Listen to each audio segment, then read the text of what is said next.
Janessa Cole here as a guest host with Gale Force Winds at the LabWest MINEx 2026.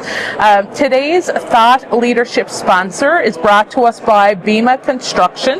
BEMA Construction prepares and do turnkey projects in remote areas.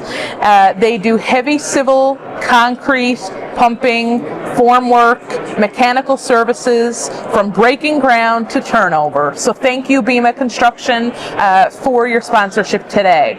I'm here today with Paul Rich. Paul, I'd like for you to introduce yourself and tell us who you're representing here today. My name is Paul Rich, of course, and I'm representing, an Ino business. I'm a former leader of our Shehadit Ino First Nation, former chief, former business leader, been involved in negotiations with federal, provincial governments, worked on the IBA's negotiations, working with various government levels, municipalities, and really focusing on development for Ino and its people. Yes. So as an Ino business, it's very important that we promote, we talk about, we discuss, and we go after opportunities, which as a nation we have. Yes. And those opportunities are because of the negotiations that we had with land rights, the benefits that we have with under those rights, the impact benefits agreements, the land that we own, our territory, which is called the Josh Bedapin Agreement. Right. It's a New Dawn Agreement, and it's been negotiated with our nation for the past 40 years. And in that agreement, making sure that the benefits and the business opportunities are negotiated, and they're in there, and they're legally binding agreements, the impact benefits agreements. So I'm here today. And I'm very excited to be here. Yes. Number one, very excited to be here as an individual, as an Ino Nation businessman. Yes. And a private business. But I want to carry that message, very, very clear. LabWest is very, the sacred territory of our nation, which, like I said, is part of our territory. But it seems like there's a gap, and that gap is the Ino business has no real presence here at all. Right. The real Aboriginal group is the Ino Nation, who has rights, right, recognized by the federal government, provincial governments, and the companies. But my biggest question is, even though the companies understand that and they see it, but they're not doing it. Right. So the access to these contracts or opportunities is not there as openly as should be. Right. And that's my message. That's why I want to be able to bridge that gap. Yes, and you attend these events to educate. I think it's very important, Paul, because as we talked about a little earlier in our discussion, we don't know what we don't know, and education and awareness is key. And you sound very passionate about it. Yeah. And it's good to have that passion behind you, and attending these events and having those discussions. How long have you been doing that? Well, I've been a leader, former leader, and working on negotiations, negotiating with governments, companies, the different suppliers, from top level to the everybody that's tied in under the supply chain or company chains. Right.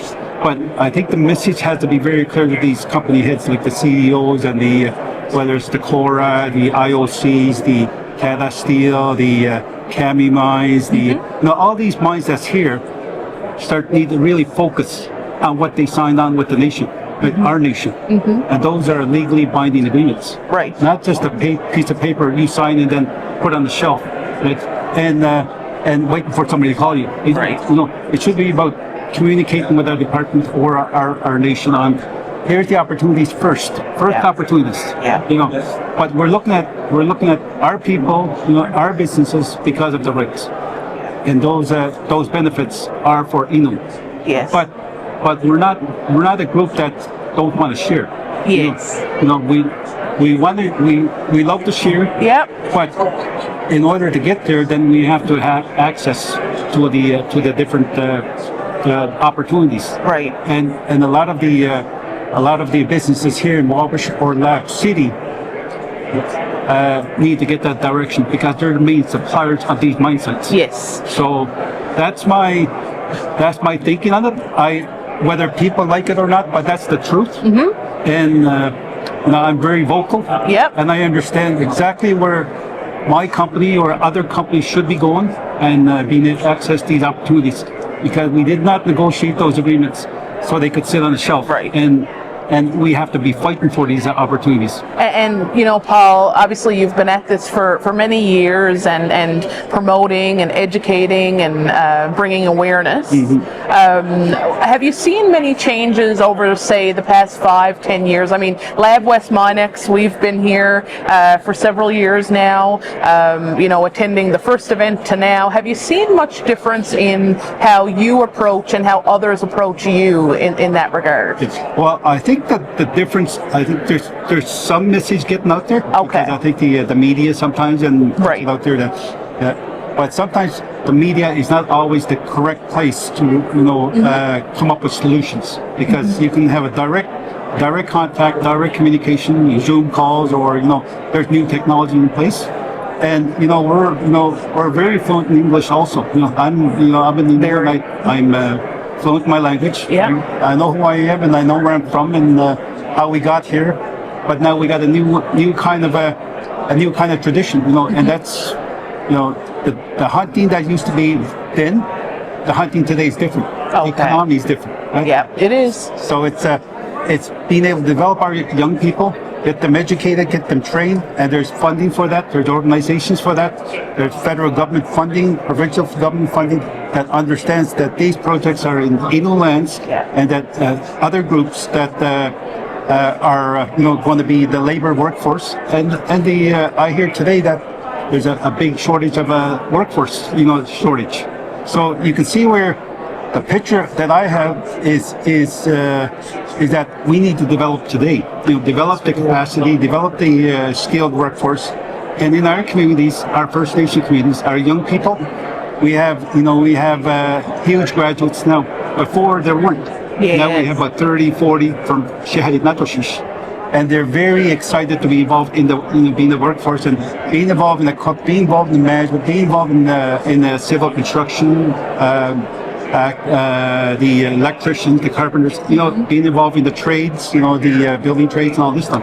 So I don't see how our people could be held back because these companies here, for example, in Lab City, Wabash, lots of opportunities. There is. But we have a huge young workforce back in our communities that are eager to be involved in the economy, what's happening over here in LabWest. And I guess, Paul, you touch on the workforce and labor and eagerness from individuals who are graduating high school and whatnot.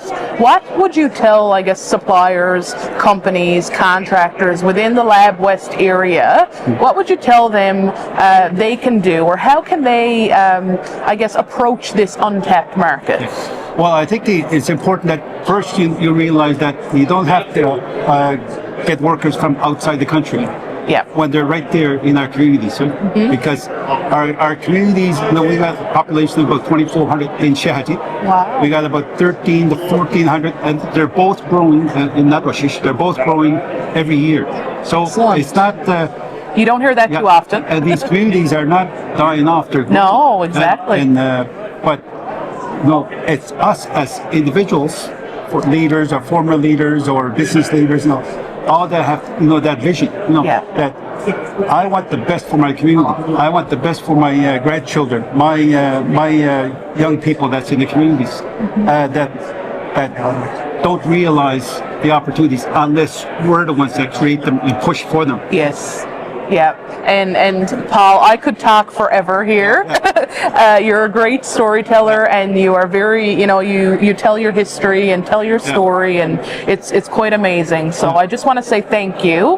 Thank you for sitting with me and telling your story and promoting, the workforce and individuals within your community. Thank you very much for sitting with us this morning. So I hope you have a great couple of days. And you promote it as much as you can. I want to say thank you, and I hope I don't disrupt the thinking in a negative way, but I want to disrupt it to make the thinking in a positive way. Absolutely. Because, our community is only about 600 kilometers away. Right. And, I drove here, and it took me about 6 hours. But it's only it's only less than a day drive. Yeah. But I'm saying that Labrador can really look at and be the model of the whole country if we do this and work with each other on future development. Yeah. Well, thank you for that message. Yeah. And thank you again for sitting with me. Yeah. Thank you very much.